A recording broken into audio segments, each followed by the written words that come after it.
video, I want to share my experience as a beginner sewist about making the Calix dress from Reformation. The Calix dress from Reformation is selling for £148, which is, I'm not gonna lie, a lot. It's a lot of money. Anything over 100, I can definitely say it's pricey, especially for a short dress. To me, the dress is very much a very casual type of dress. Also, on top of everything with Reformation dress, at least from the dress that I have purchased myself, which is the Ronda silk dress, they don't really line. That dress is not lined. I'm telling you right now, that dress is as thin as, I wouldn't say it's thin as paper, but it's thinner than paper, but you get the idea.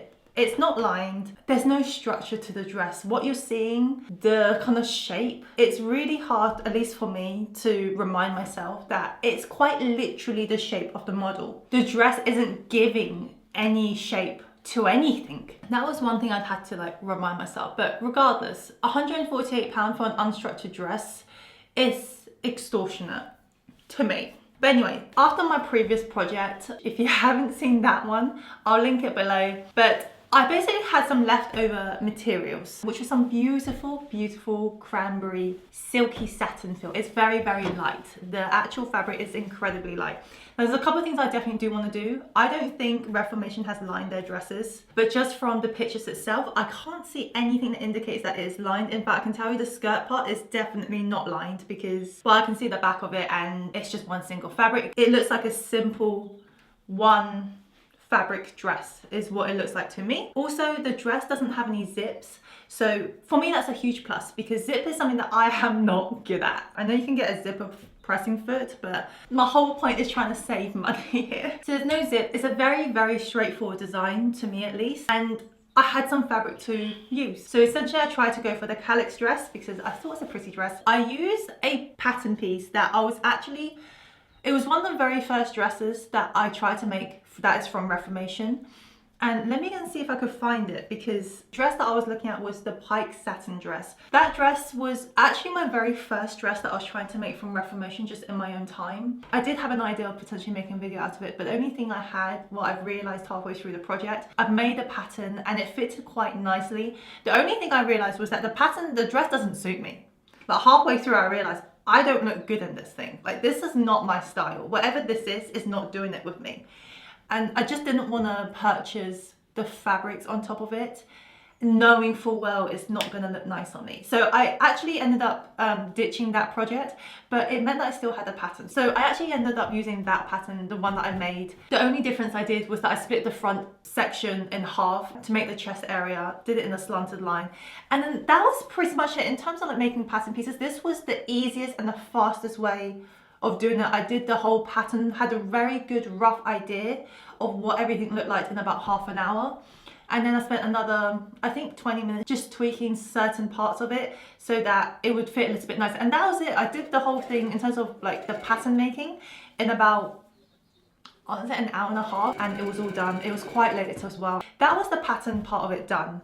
And because I've already worked with that material before and I knew not to use the fabric stabilizer, if you are going to use it, please test it on the fabric first before you go full in, because this one for me did not wash off. The nice thing about this one was that I think I did about 3 mocks for this one, 2 which I used just the muslin fabric. The main thing I needed to change was actually the bust area, give it a bit more space, because I think I got quite a long length from my shoulders down to my bust. So that was the thing that I did have to change, especially the fact that the dress is not structured and there's no zip, so you can't really hold anything there. Once I got everything ready, I was pretty much ready to go straight into fabrics. I was very lucky that my scraps was enough for it. But that is not to say that I didn't make any mistakes. One of the reasons that it was enough for it was because I didn't cut on a bias. And I only realized that afterwards.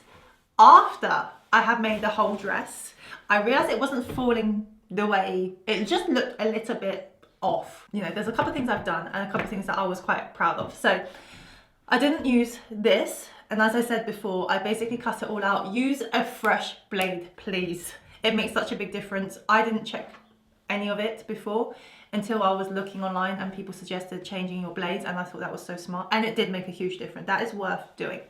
The next thing I did was, when I was working on this, because I was really used to working with strapped dress, the main thing is that you basically assemble them separately, and then you put them on together, and then you kind of do the stitches of the armhole up across like this. That's kind of how you attach everything, at least from what I know. When it came to this dress, I didn't know any better, so I did the exact same thing, and I shouldn't have done that. I attached them separately, 2 separate pieces away from each other.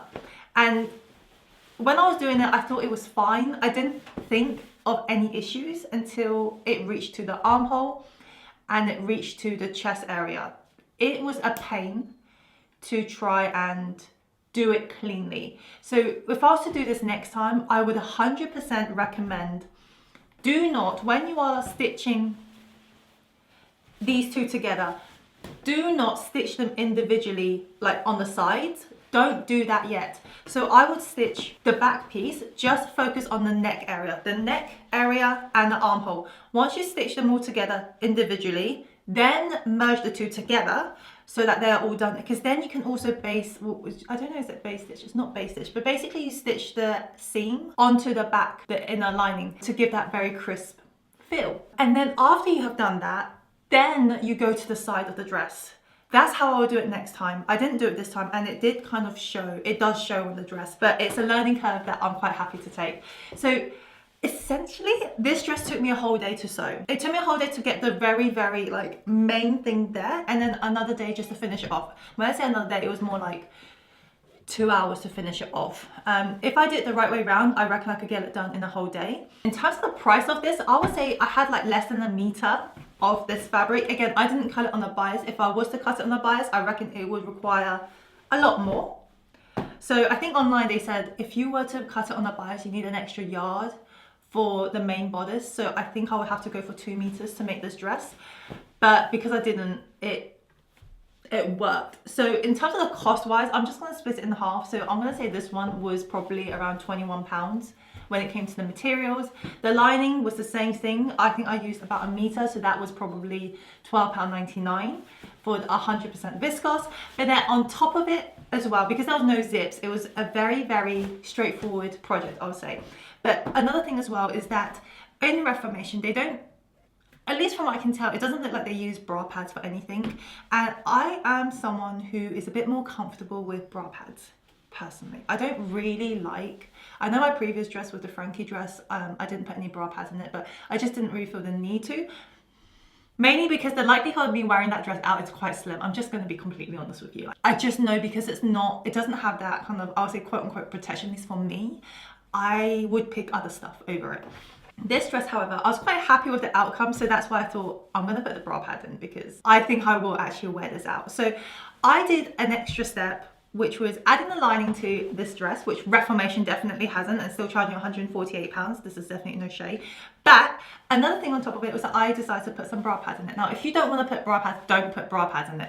I like it because it gives me, as I said, it just makes me feel less naked. Stitching the bra pad in was actually like one of the complicated parts. I really did have to think it through.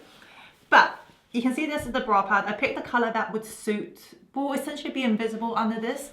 But I stitched it with the seam of the lining. And the whole dress is French seamed, so I know it's not going to unravel on me. So I stitched at the base, which is here. And then I also stitched it on the side, so it keeps, at least it keeps that shape for me. So that's essentially what I did for both of them.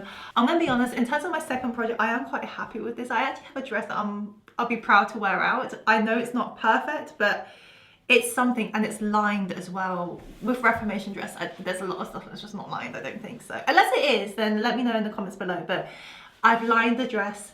The lining also has French seam. I have ironed this thing, so I think it's a really nice garment. Like, I am very, very happy with it. In terms of the whole material, it's about £33 as opposed to what they're selling on Reformation, which is £148. In terms of time-wise, if you have a whole day, I would say give yourself 2 days. If you're a beginner, give yourself 2 days or maybe 3 just to work out the actual pattern.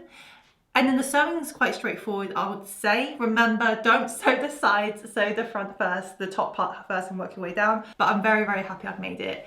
And for £33, compared to £148, and it's 2 days to make. 2 days to make is the crazy part, because if you really think about it, By the time you ordered it from Reformation, when it arrives, it's going to take 2 days anyway, I think. That will be it for this video. I hope you enjoyed it. Thank you so much for watching. Let me know what's your thoughts, whether or not you think it's worth it. Have a lovely day, and I'll see you next time. Bye.